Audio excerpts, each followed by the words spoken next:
Les tozo ça la sauce oyo ba cuisse to sukola kiango déjà et si to saisonner on peut déjà na mungwa to fandi ça pour ba mungwa ekota bien. Voilà, ba cuisse yango to kata kiango andi pour assaisonner ekota bien. Na kati ya sauce na soto ozana posa ya ndembi, lartvibe, to na posa ya huile, posa ya ail, tangawizi na ingrédient oyo ya soso. Et tout na posa ya paprika, tout na posa ya délicatesse brûlée na zemp. Voilà, et puis tout na posa zemp et tout na posa ya pétazile na kati.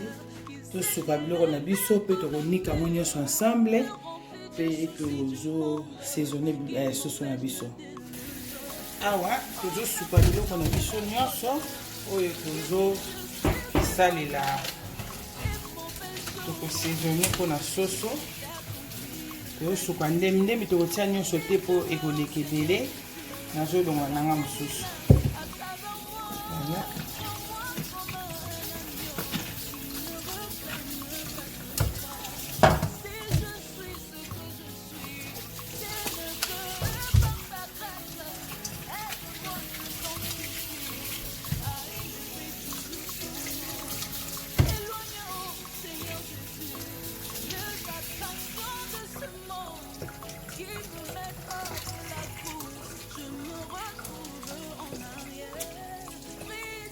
Voilà, il on a des choses c'est pour le salé, on dit que c'est pour l'amour.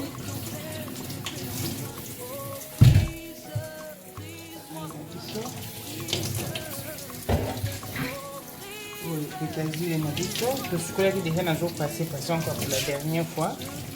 Voilà. Et on a mis sur le bouton.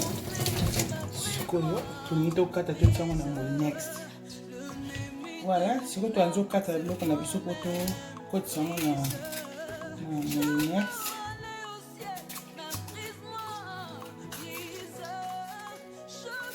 C'est na oyo après quand na biso to côté sur mon next. Ai na biso. Et puis toujours côté ça on tonika nyonso.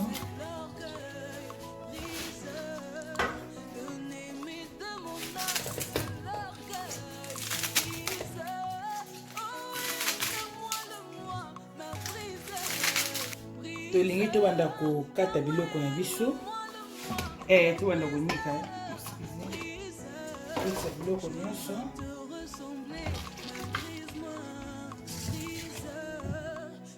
ndembi, paprika, tangawizi na ail na pétazile nous allons nika ensemble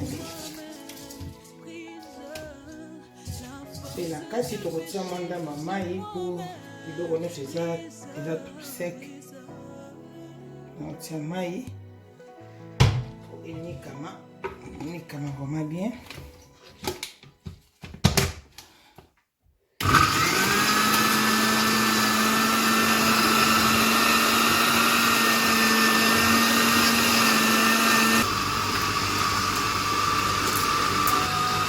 Voilà, là on a biso mélange na biso et sili. Aussi ça mélange. To kotsa nyonso awa. Tozo tia biloko nyonso awa oyo toniki. Voilà, siko toyi tosala mélange na biso. Awa na kati tomoni to mélanger ndembi, tangawizi, ail na totie pétazile na biso na kati. Na biloko nyonso yango tokotisaki na paprika siko na kati awa oyo eza uniquement mpona soso. Et voilà, na kotia yango awa natie mibale.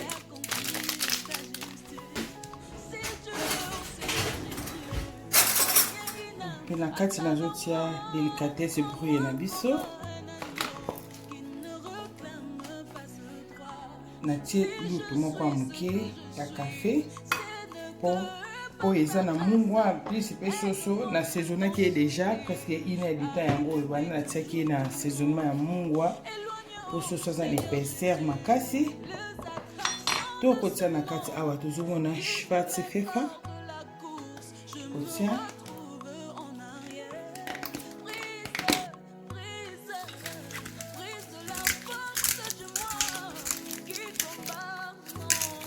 moto pa koki kotia na ye weißpfeffer mais nga na préféré na ngai na préféré nanga kotia schwarzpfeffer.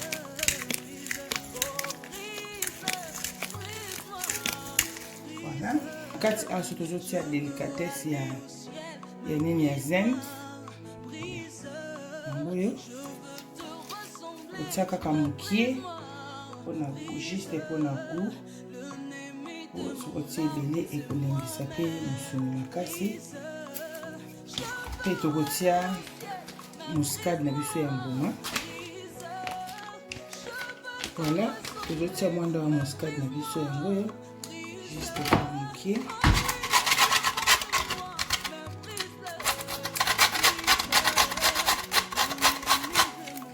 sikoyo naosala mélange ya biloko nyonso natie awa.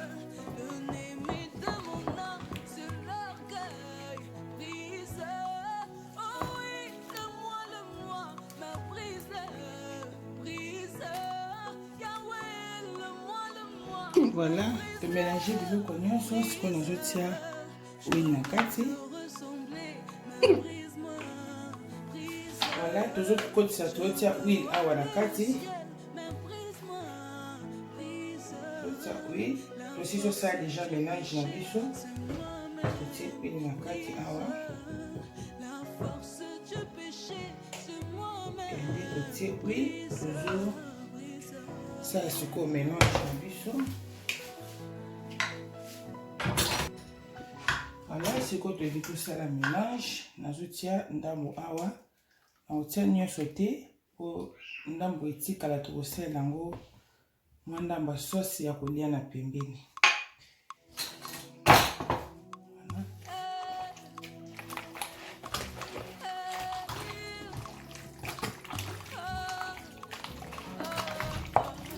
Voilà, tosilisi mélange na biso. Voilà, totiki mafanda na ata okosala no mpe mélange ndeti osali lelo soki oyebi kotumba nolobi olalisi na yo yango okosala assaisonnement na ntongo ti na bapoko oyebi kotumba soki okokalinga mais oyo nasali assaisonnement mpona kotumba parce que soki tosali ya kokalinga omona ntango nde kokalinga biloko nyonso ondo kotikala nango na kati ya kikalungu. Voilà, nazotia sikoyo na frigo nafilika ngai nakefia na kotika yango po soso azala na épaisseur makasi nakotiki mai pour 3 heures du temps lokola na ngai eza nango nano ya kolia. Nazotia yango na frigo mpo baingrédient ekota vraiment bien mpe soso na biso tokolia yango na kartoffel salade. Pendant que biloko na biso eza nango na frigo tozosala kartoffel salade na biso.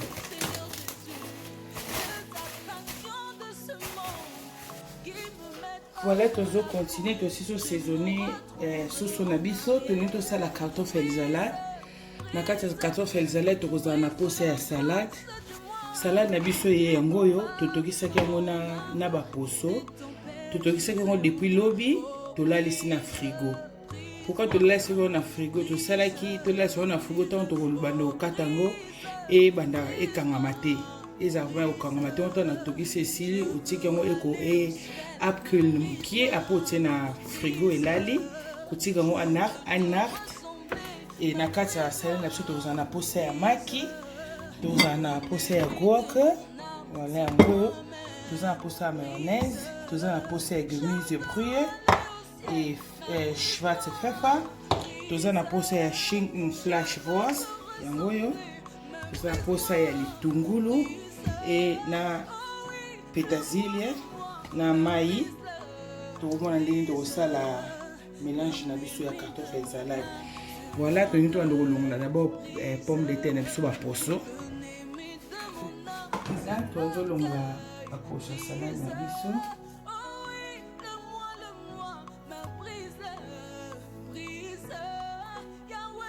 Voilà, tu as na suka ya kosala cartofle na biso.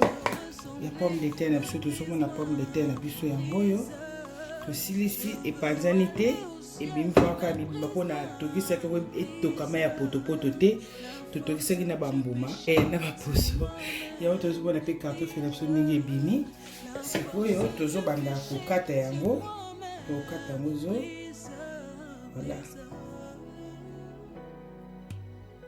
et soki nasisi kokata na kozongisa yango kwati na frigo po epermettre nga na kata ya babiloko nyonso oyo tokosalela mélange. Voilà, pomme de terre na biso ya suka ya okata. Voilà, tomoni epanzani te tolakisa yango na frigo sikoyo tozotia yango na frigo po tokata biloko po tosala mélange.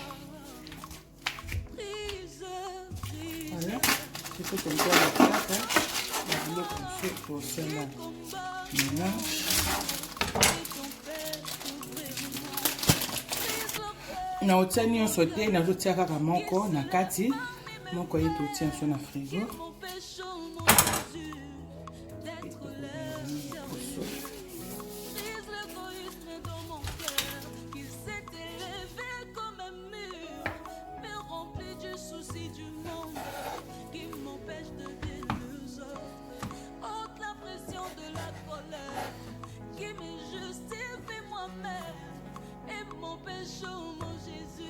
Voilà, ceci c'est pour 4 voix, c'est mon micro.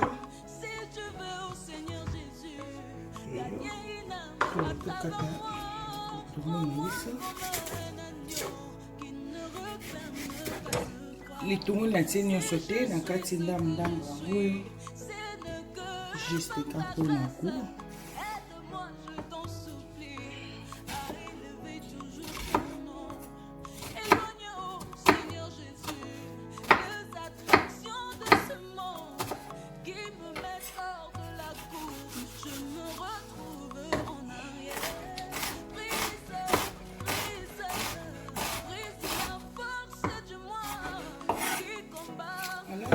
Kata matungulu kata kama miki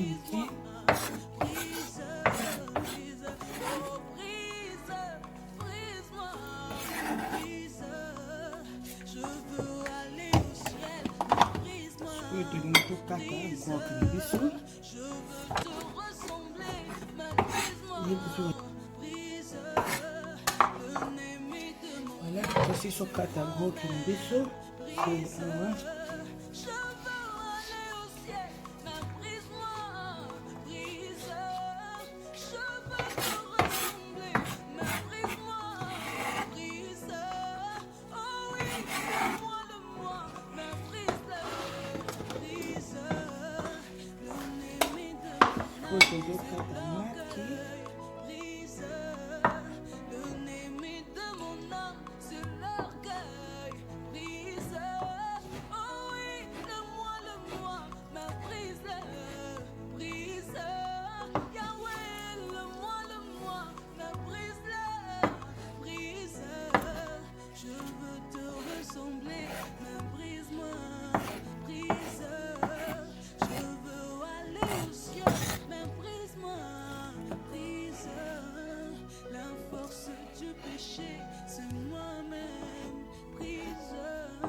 Voilà, je suis super beau.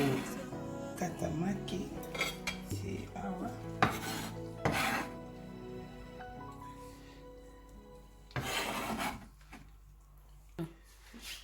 Voilà, c'est quoi les autres salades que mise bruyère, les autres salades awa.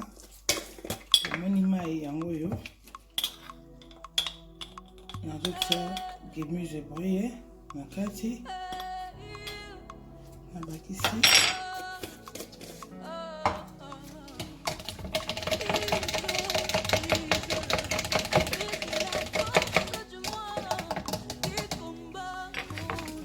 sopa ngo na zombo.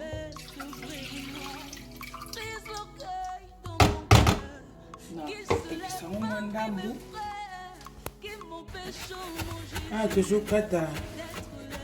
Tozokata céleri na biso. Tozokata mwa céleri oyo tokosalela na carton ya salade na biso.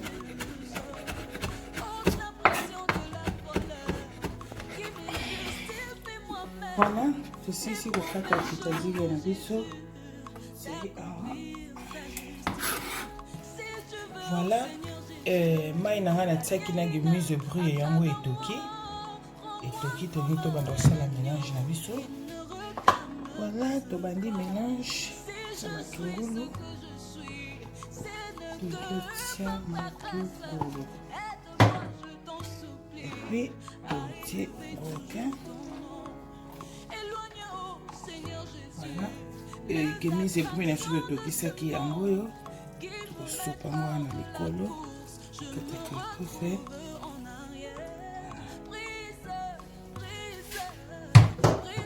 Tokosina kotia biloko na biso tosopi.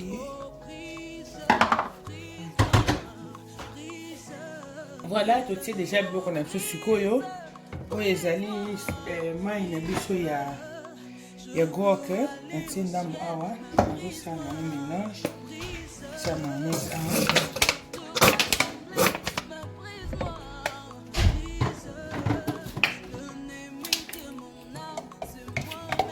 Voilà, tomélanger mayonnaise na biso. Voilà, tosali mélange na biso ya pomme de terre ya mayonnaise.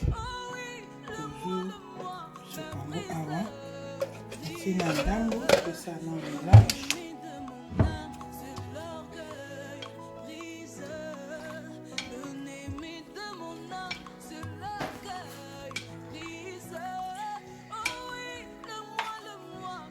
Tolongo na pomme de terre na biso epanzani te, eza kaka toujours mibimba. Eza kaka toujours mibimba. Tokisaki yango na baposo po ezala potopoto te. Tozotia maki na kati ya carton ya salade.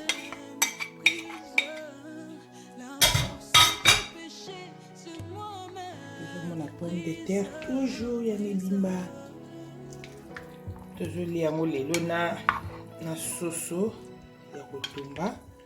Kala mingi te na obima libanda mpona kena kotumba.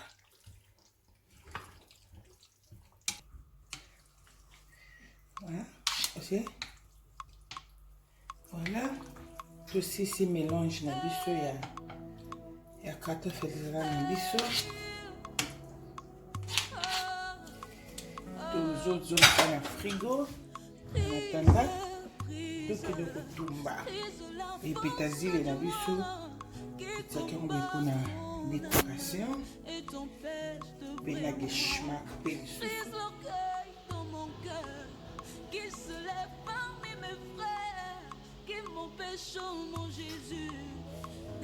Tozomona voilà oyo tozomona eza sauce na biso oyo tosaisonne nango soso ndambo oyo totikaki. Sikoyo tolingi tokalinga yango na matungulu mpo tokolela yango na soso na pembeni. Matungulu na biso baya na mate.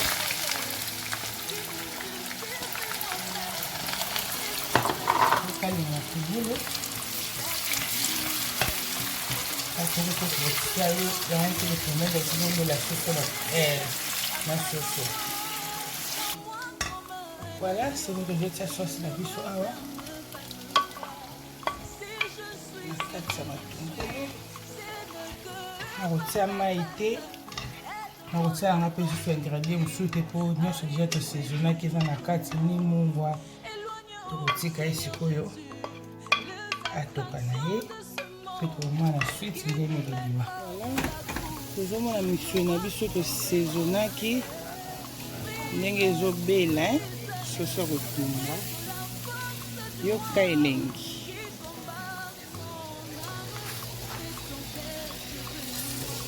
Comme ça, on peut le quand la mise sur moi déjà lengue kitoko. Voilà. On a bien. Côté monsieur c'est belle.